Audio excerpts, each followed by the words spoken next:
तो कैसे हो आप लोग। स्वागत है आप लोगों का हमारे YouTube चैनल कॉन्सेप्ट सिग्मा में। हम पढ़ रहे हैं आज 11th क्लास का इकोनॉमिक्स। इकोनॉमिक्स जो है 11th क्लास के वो दो हिस्सों में बटा हुआ है, एक स्टैटिस्टिक्स और एक माइक्रो इकोनॉमिक्स। माइक्रो इकोनॉमिक्स जो है वो हम पढ़ा रहे हैं आज, और माइक्रो इकोनॉमिक्स में जो आज पढ़ाने वाले हैं वो एक अर्थव्यवस्था की केंद्रीय समस्याएं, जिनके पास हिंदी में है और जिनके पास इंग्लिश में है वो चैप्टर सुनेंगे। Central problems of an economy, यानी कि किसी भी अर्थव्यवस्था क्या होता है। मैंने बताऊं यदि मैं अर्थव्यवस्था क्या होता है, तो अर्थव्यवस्था एक ऐसा सिस्टम है जिस सिस्टम में वहाँ के लोग अपनी इनकम को जनरेट करते हैं, यानी आय अर्जित करते हैं और उस आय को खर्च करते हैं। हर जगह की अपनी अपनी अर्थव्यवस्था है। भारत की अपनी अर्थव्यवस्था है, अमेरिका की अपनी अर्थव्यवस्था है, चाइना की अपनी अर्थव्यवस्था है, पाकिस्तान की अपनी अर्थव्यवस्था है। हर जगह की अपनी अपनी अर्थव्यवस्थाएं हैं।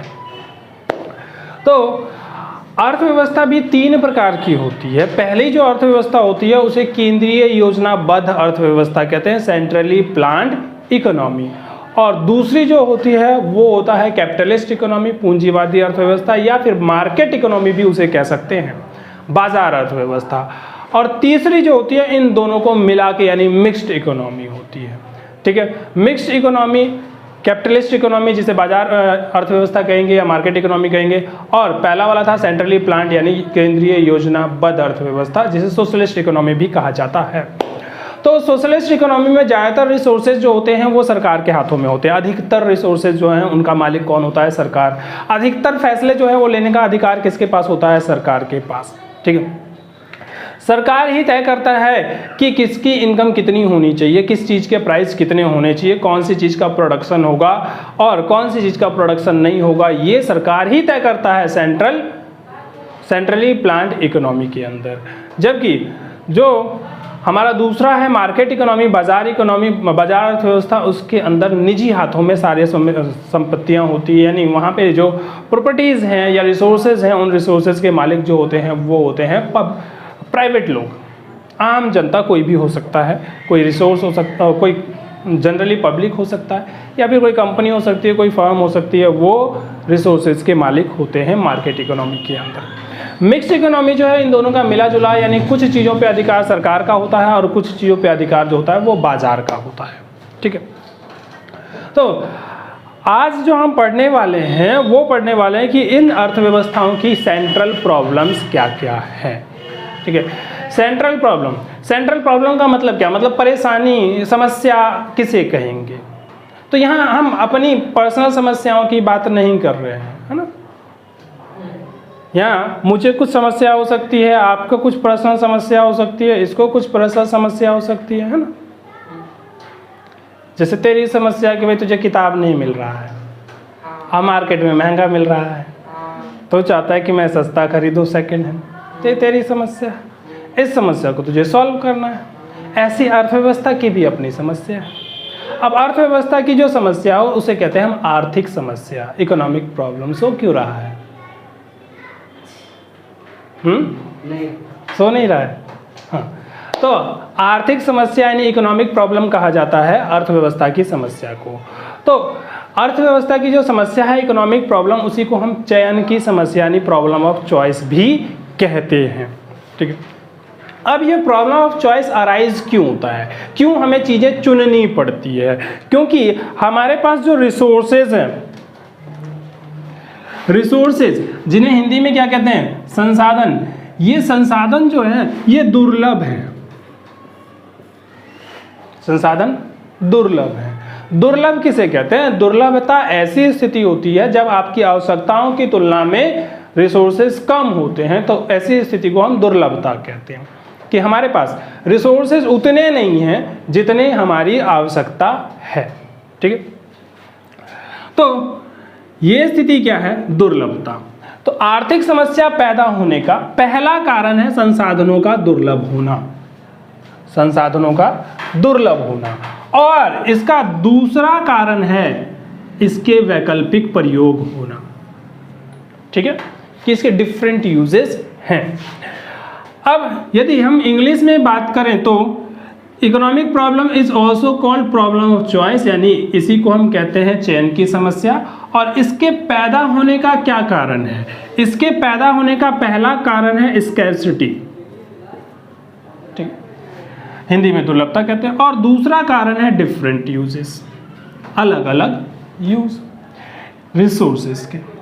जैसे मैंने एग्जांपल दिया था पहले, पर फिर भी सुन लो एक बार, कि मान के चलो कि आपके पास 100 रुपये, तो ये 100 रुपये क्या है आपके लिए? रिसोर्सेज है।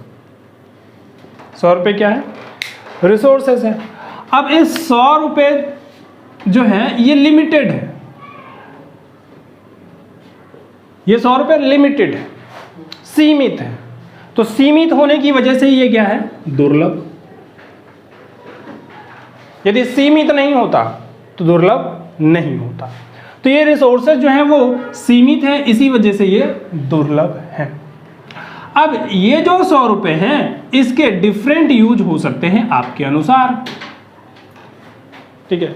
जैसे आप इस 100 रुपये से कुछ खरीदना चाहते हो, फूड आइटम, या फिर कोई कॉस्मेटिक आइटम खरीदना चाहते हो, या फिर आपने कुछ क्लोथ्स वगैरह खरीदने हैं यदि मिल जाए तो, या फिर आप शूज़ वगैरह खरीदना चाहते हो यदि मिल जाए तो। वैसे 100 रुपये में क्या ही मिलता है फिर भी। तो ये 4 ऑप्शन हैं आपके कि इन 100 रुपये का इस्तेमाल करके आप ये 3 चीज़ें, 4 चीज़ें जो हैं, इन चारों में से कोई एक खरीद सकते हो। पंखा थोड़ा सा तेज कर दो। हाँ, तो ये 4 चीज़ें में से कोई भी एक चीज़ खरीद सकते हो। चारों नहीं खरीद पाओगे, चारों खरीदने के लिए रिसोर्सेज का ज़्यादा होना जरूरी है। तो जब रिसोर्सेज ज़्यादा नहीं है तो ये चारों नहीं खरीदे जा सकते। तो अब आपके पास प्रॉब्लम अराइज हुआ कि चुन लो,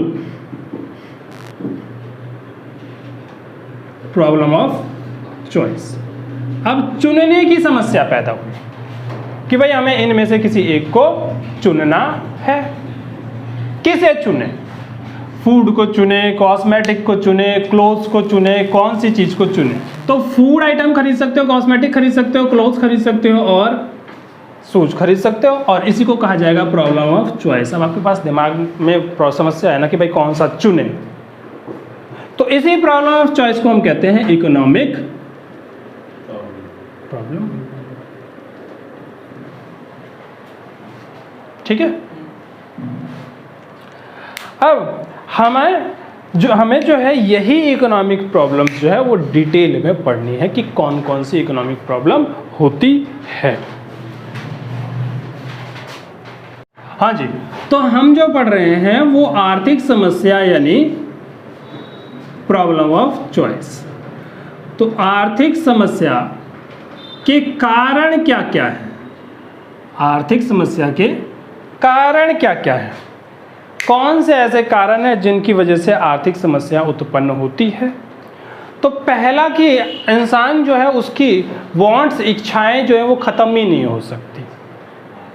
अनलिमिटेड वांट्स लिए बैठा है इंसान, यानी असीमित आवश्यकताएं हैं हमारी, और वो असीमित आवश्यकताएं ख़त्म ही नहीं हो सकती। कितना भी आपके पास रिसोर्सेज हो, उस रिसोर्सेज के मुकाबले आपके पास आवश्यकताएं बहुत ज़्यादा होंगी, ठीक है। आवश्यकताएं कभी कम नहीं पड़ती। तो इसीलिए जो पहला कारण है आर्थिक समस्याओं का, वो पहला कारण है अनलिमिटेड वांट्स,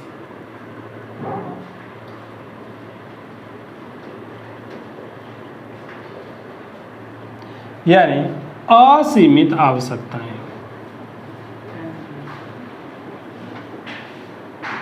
असीमित आवश्यकताएं।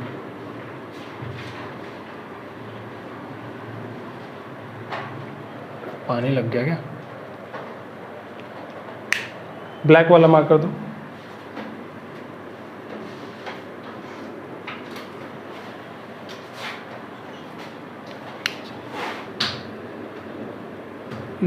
कोई नहीं, असीमित आवश्यकताएं।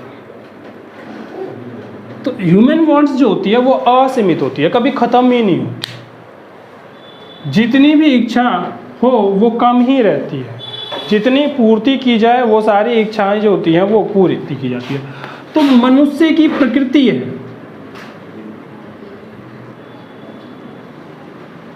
प्रकृति मतलब नेचर, मनुष्य का एक नेचर है, ह्यूमन का एक नेचर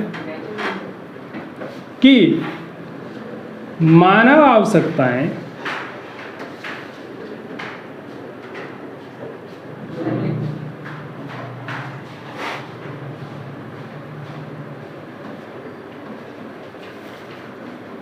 कभी समाप्त या कभी पूरी नहीं हो सकती।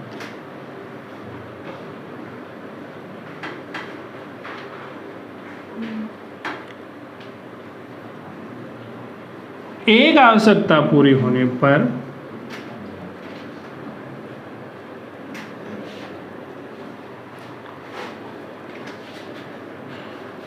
वह अन्य इच्छा करने लगता है।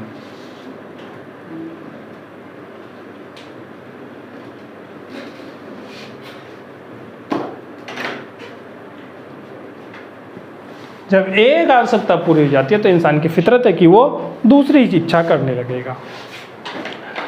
दुनिया का कितना भी अमीर आदमी क्यों ना हो, कितना भी अमीर आदमी, उसकी भी सभी आवश्यकताएं पूर्ति नहीं।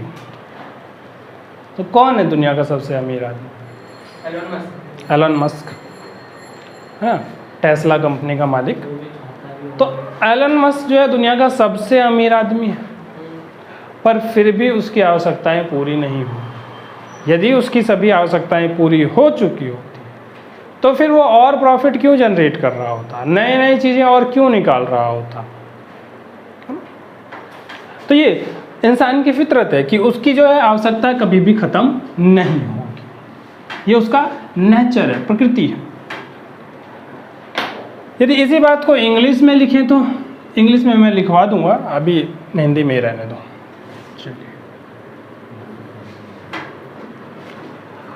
दूसरी जो समस्या का कारण है वो है सीमित या दुर्लभ साधन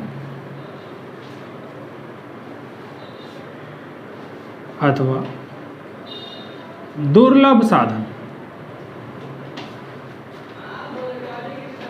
संसाधन लिख लीजिए या साधन लिख लीजिए, एक ही चीज है। यानी लिमिटेड और स्केर्स रिसोर्सेस,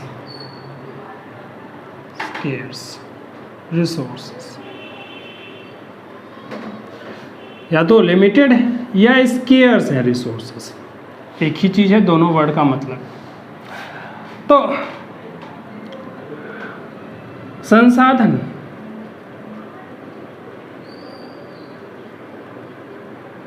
सदैव मानव की आवश्यकता की तुलना में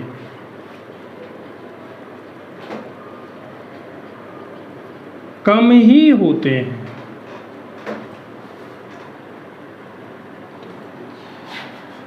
क्योंकि इस धरती पर सभी साधन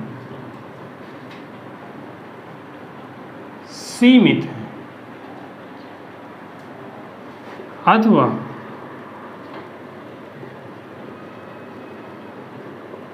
ये दुर्लभ है। ये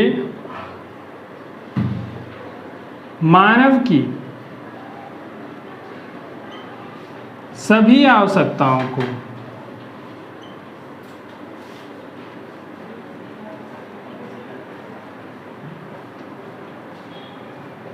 पूरा नहीं कर सकते।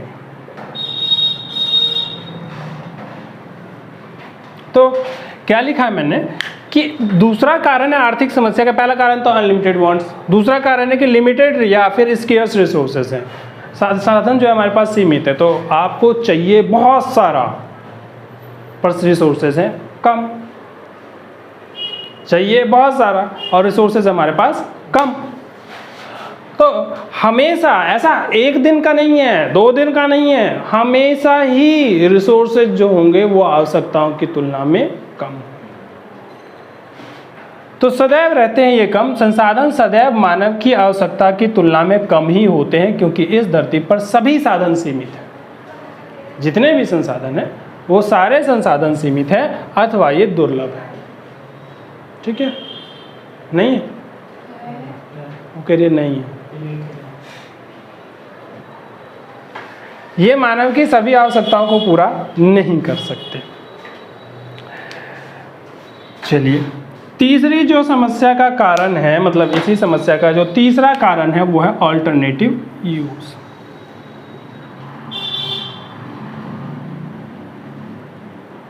वैकल्पिक प्रयोग, ऑल्टरनेटिव यूज,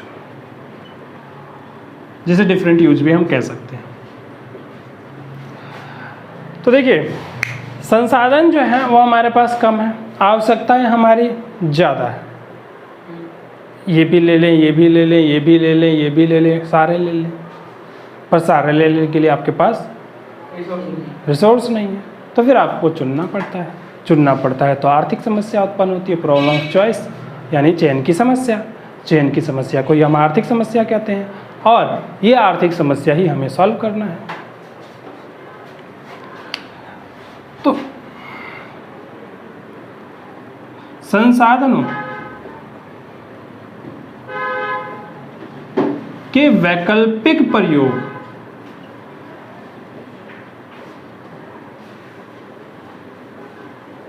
होते हैं। संसाधनों के क्या होते हैं? वैकल्पिक प्रयोग होते हैं। जैसे दूध से पनीर, दही, मिठाई इत्यादि बनाई जा सकती है।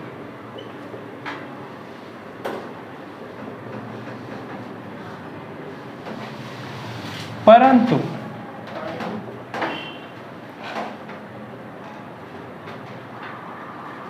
सभी को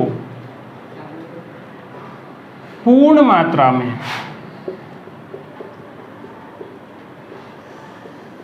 नहीं बनाया जा सकता।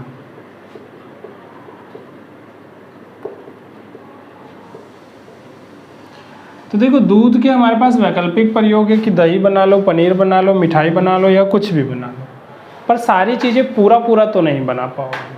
तो आपको चूज करना पड़ेगा कि कौन सा बनाया जाए। ठीक है, यहाँ हमें कोई एक विकल्प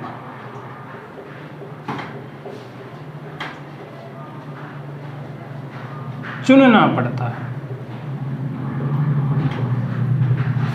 तो हमें यहाँ पे कोई भी एक विकल्प चुनना पड़ता है। तो ये जो समस्या है उसके 3 कारण, आर्थिक समस्या के 3 कारण है। ठीक है, हाँ जी। तो हमारे पास जो है अर्थव्यवस्था की केंद्रीय समस्याएं, तो आर्थिक समस्या ही केंद्रीय समस्या है। मेन मुद्दा उसी को वही है कि आर्थिक समस्या को ही हम केंद्रीय समस्या कहेंगे। पर केंद्रीय समस्या को 3 कैटेगरी में बांटा गया, 3 कैटेगरी में बांटा गया है। जो केंद्रीय समस्या की 3 कैटेगरी है, ये 3 कैटेगरी है। पहली कैटेगरी, क्या उत्पादन किया जाए।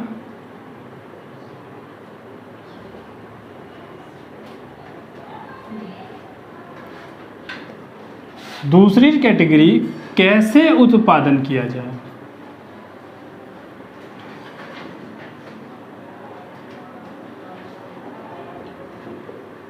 तीसरी कैटेगरी, किसके लिए उत्पादन किया जाए।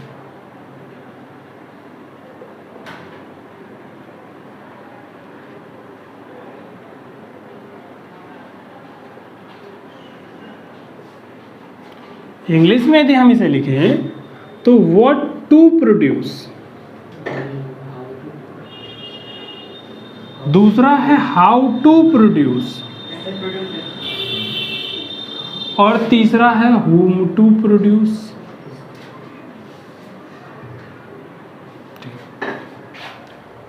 तो ये 3 जो है वो अर्थव्यवस्था की केंद्रीय समस्या है। पहले बात करेंगे हम पहली समस्या व्हाट टू प्रोड्यूस। तो भाई व्हाट टू प्रोड्यूस में हम क्या चेक करते हैं कि हमारे पास रिसोर्सेज हैं, कुछ रिसोर्सेज को चलो हम पैसा नाम दे देते हैं कि हमारे पास कुछ पैसे पड़े हैं, ऐसे कुछ लाख 2 लाख रुपए पड़े हुए हैं और मैं जो है उससे कुछ प्रोड्यूस करना चाहता हूँ। तो यदि मैं उससे कुछ प्रोड्यूस करना चाहता हूँ तो क्या प्रोड्यूस करूँ? सवाल ये है क्या प्रोड्यूस किया जाए। व्हाट टू प्रोड्यूस, क्या प्रोड्यूस किया जाए। तो देखो आपके पास ऑप्शंस होंगे तभी तो आप कंफ्यूज हो कि क्या प्रोड्यूस किया जाए। यदि ऑप्शंस नहीं होंगे तो कंफ्यूज नहीं होंगे। यदि आपके पास ऑप्शंस हैं तो वो कौन कौन से ऑप्शंस हैं जो आपको प्रोड्यूस करने के लिए कंफ्यूज कर रहे हैं। तो अर्थव्यवस्था में जो हमें ये चूज करना है कि क्या प्रोड्यूस किया जाए तो पहले ये चेक करेंगे कि हमारे पास कौन कौन से ऑप्शंस हैं। तो ऑप्शंस हैं कि हम कंज्यूमर गुड्स प्रोड्यूस करें या फिर कैपिटल गुड्स प्रोड्यूस करें। कंज्यूमर गुड्स वो गुड्स होते हैं जो आप डेली यूज कर रहे हैं। तो कौन कौन सी चीज़ें ऐसी हैं जो हम कंज्यूमर गुड्स की कैटेगरी में रख सकते हैं? कपड़े, जूते, घर के अंदर पड़ा हुआ टीवी, फ्रिज, जितनी भी चीज़ें एक कंज्यूमर यूज करता है, इवन कार, मोटरसाइकिल, ये सारी चीज़ें भी कंज्यूमर गुड्स है क्योंकि इसे हम यूज कर रहे हैं, कंज्यूम कर रहे हैं। तो कैपिटल गुड्स किसे कहा जाता है? कैपिटल गुड्स जो होता है वो ऐसी वस्तुएं होती हैं जिनको उत्पादन में इस्तेमाल किया जाता है, यानी प्रोडक्शन में इस्तेमाल किया जाता है। जैसे मान के चलो कोई किसान है तो किसान के लिए कैपिटल गुड्स है ट्रैक्टर, क्योंकि बिना ट्रैक्टर के प्रोडक्शन संभव नहीं है ना। और यदि कोई फैक्ट्री का मालिक है तो उसके लिए कैपिटल गुड्स है वो प्लांट और मशीनरी जिससे वो प्रोडक्शन करने वाला है या कर रहा है। ठीक है, तो प्लांट एंड मशीनरी जो प्रोडक्शन में यूज हो रहा है या ऐसी वस्तुएं जो प्रोडक्शन में यूज हो रही, उत्पादन में इस्तेमाल की जा रही है, जिनके मदद से उत्पादन किया जा रहा है, उन वस्तुओं को कहेंगे हम कैपिटल गुड्स यानी पूंजीगत वस्तुएं। और वे वस्तुएं जो आप इस्तेमाल कर रहे हो डे टू डे में तो उन्हें कहा जाएगा कंज्यूमर गुड्स यानी उपभोक्ता वस्तुएं। तो पहले तो आपको ये चूज करना है व्हाट टू प्रोड्यूस में कि कौन सी वस्तुओं का उत्पादन किया जाए, विच आइटम्स टू बी प्रोड्यूस।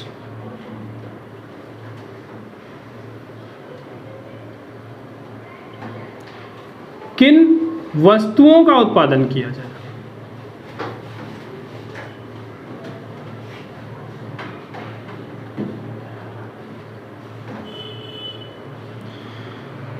तो किन वस्तुओं का उत्पादन किए जाने के लिए हमारे पास 2 कैटेगरी बनती है। या तो आप कंज्यूमर गुड्स बनाइए या फिर आप कैपिटल गुड्स बनाइए। ठीक है, यानी या तो आप उपभोक्ता वस्तु बनाएं या फिर आप पूंजीगत वस्तु बनाएं।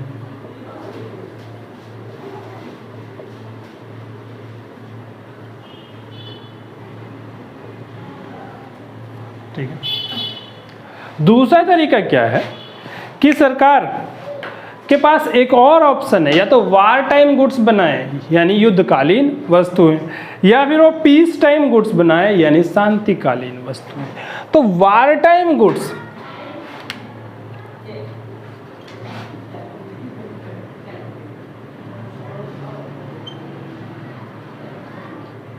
युद्धकालीन वस्तु बनाइए,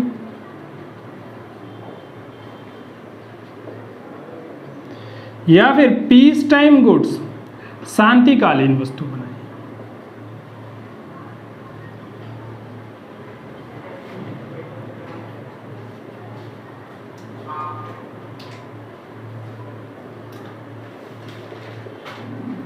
ठीक है, अब युद्धकालीन वस्तुएं शांतिकालीन वस्तुएं होती क्या है?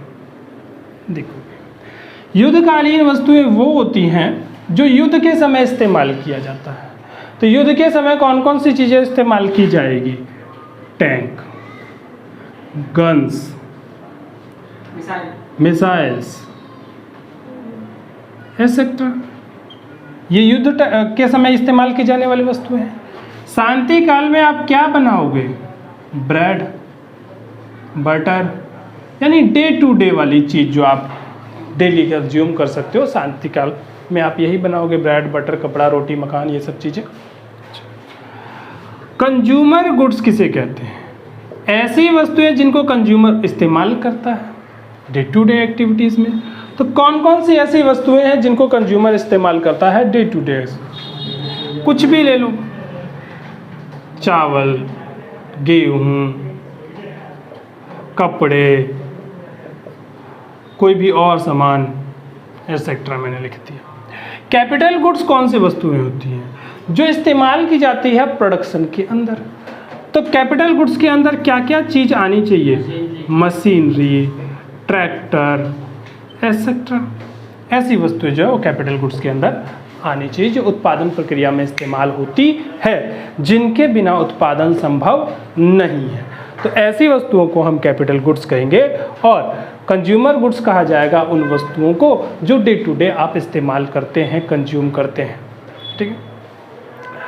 अब जब एक बार आपने ये तय कर लिया कि ये बनाए, ये बनाए, ये बनाए, ये बनाए, कौन सा बनाए, तब आपको इसकी क्वांटिटी भी तय करनी है कि कितनी मात्रा में बनाया जाए। ठीक है। तो जब ये तय कर लिया जाता है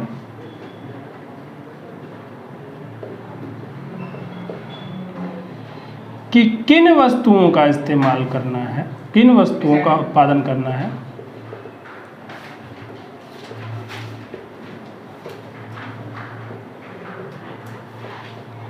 उसके बाद ये तय करना है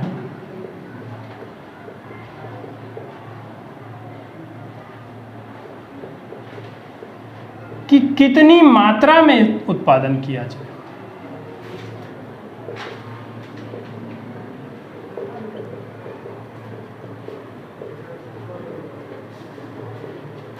तो जब आप ये तय कर लेते हैं कि कौन सी वस्तुओं का इस्तेमाल बनाना है, कौन सी वस्तुओं का उत्पादन करना है, उपभोक्ता का करना है या फिर पूंजीगत का करना है, तो फिर आप ये तय करेंगे कि किनकी कितनी मात्रा, इसकी कितनी मात्रा, इसकी कितनी मात्रा, या दोनों बनाएंगे तो, और यदि दोनों नहीं बनाएंगे तो सारा कंज्यूमर गुड्स बनाएंगे या सारा कैपिटल गुड्स बनाएंगे। ठीक। यदि दोनों बनाएंगे तो दोनों की मात्रा भी आपको तय करनी पड़ेगी कि इसकी मात्रा कितनी और इसकी मात्रा कितनी। ठीक है। यदि आप इन दोनों से चूज करते हो कि वार टाइम गुड्स बनाया जाए या पीस टाइम गुड्स बनाया जाए, और आपने चूज कर लिया कि वार टाइम गुड्स बनाया जाए, तो सारा इसमें लगाएंगे। यदि आपने चूज कर लिया कि पीस टाइम गुड्स बनाया जाए, तो सारा इसमें लगाएंगे। अब यदि आप दोनों चूज करना चाहते हो, वार टाइम भी और पीस टाइम भी, तो फिर आप दोनों देखोगे कि इसमें कितनी मात्रा बनानी है और इसमें कितना मात्रा बनाना है। ठीक है।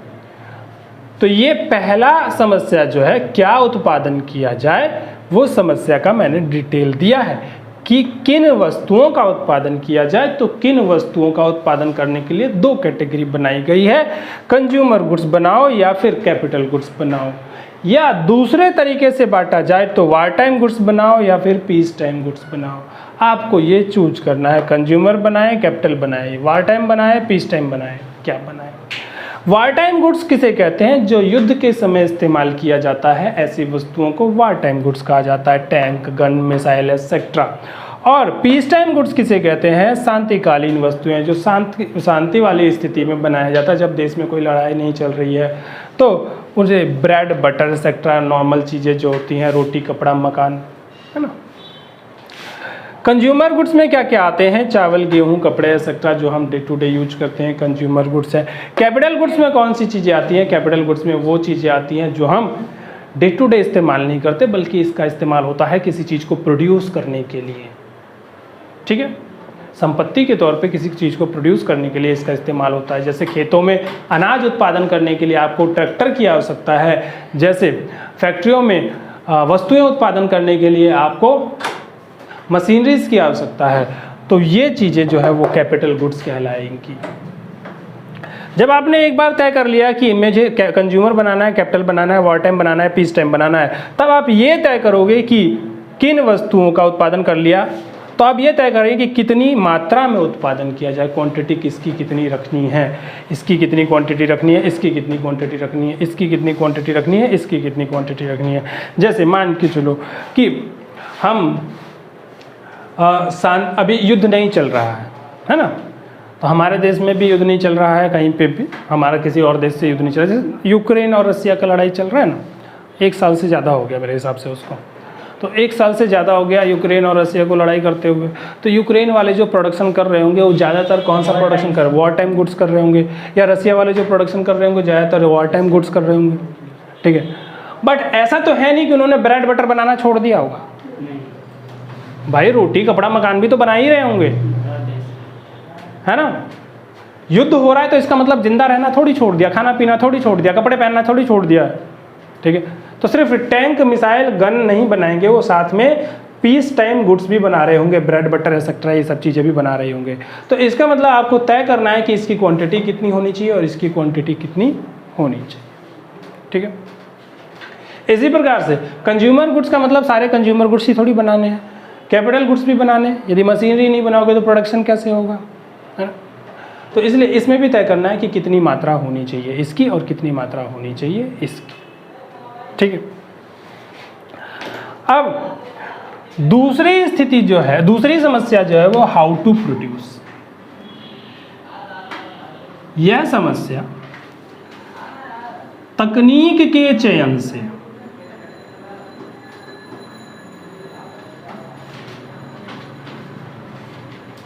संबंधित समस्या है।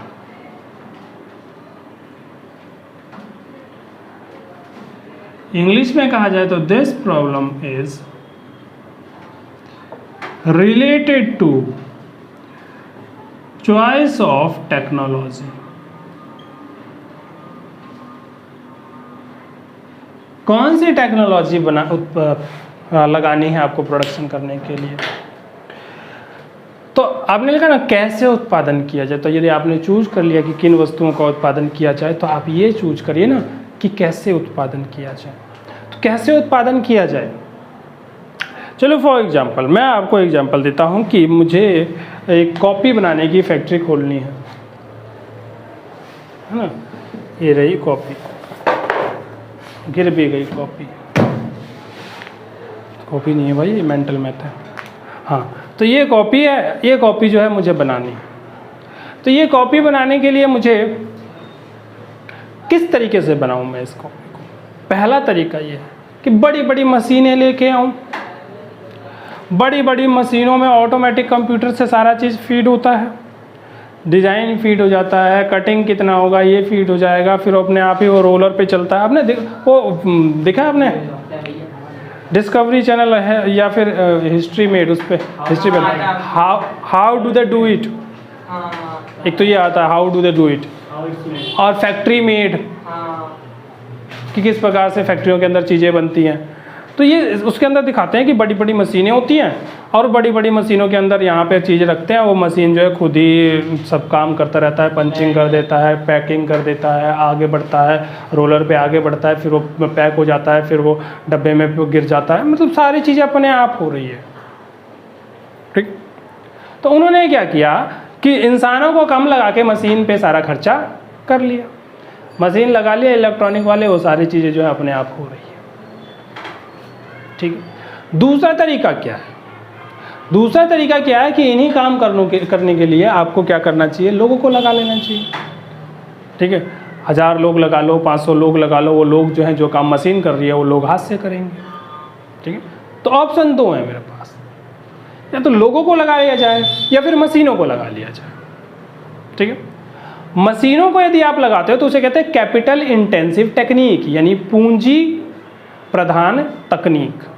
यदि लोगों को लगाते हैं तो उसे कहते हैं श्रम प्रधान तकनीक, लेबर इंटेंसिव टेक्निक। तो दोनों में से कोई एक टेक्निक आपको चूज करना है। अब दोनों में से कौन सी टेक्नोलॉजी आप चूज करेंगे बताइए। पैसा कम लगे।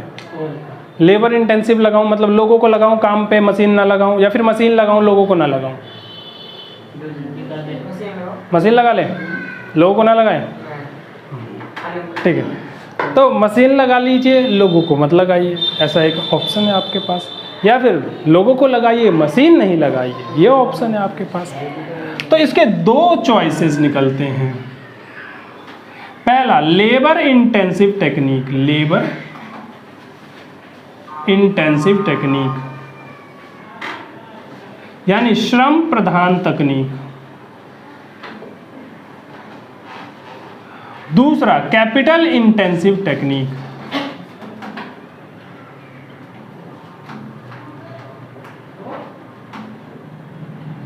पूंजी प्रधान तकनीक।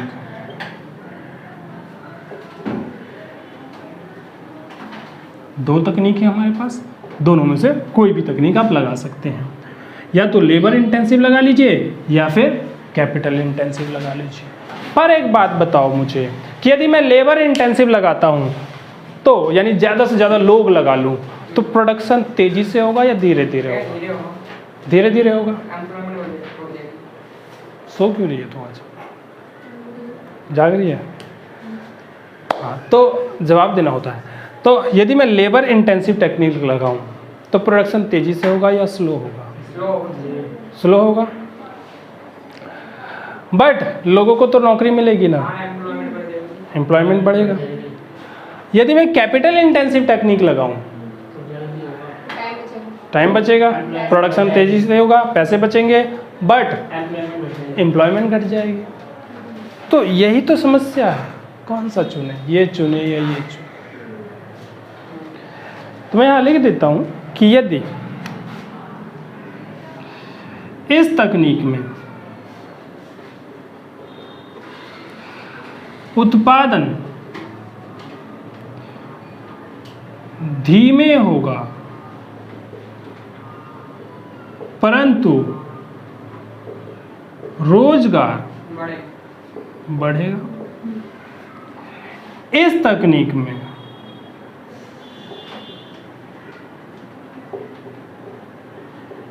उत्पादन तेजी से होगा परंतु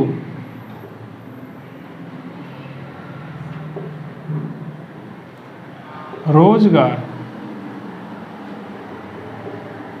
कम होगा। ठीक है, तो अब समस्या है कि ये चुने या फिर ये चुने। चलिए, तो आज के लिए बस इतना ही। जो आखिरी वाली समस्या है होम टू प्रोड्यूस, ये मैं अगली क्लास में बताऊंगा। तब तक आप इसे नोट कर लीजिए। ठीक है, जिसने नोट नहीं किया, तुमने तो नहीं किया, हंस रही है। ठीक है, चलिए बच्चों, तो अभी तक के लिए आपके पास इतना ही है। अगली क्लास में, अगले वीडियो में आपको मिलेगा होम टू प्रोड्यूस किसके लिए उत्पादन किया जाए। ठीक है, चैनल को सब्सक्राइब कीजिए। आगे आपका ये चैप्टर जो है और सारा माइक्रो इकोनॉमिक्स और स्टैटिस्टिक्स भी इसके ऊपर ही मिलेगा वीडियो वाइज। Thank you.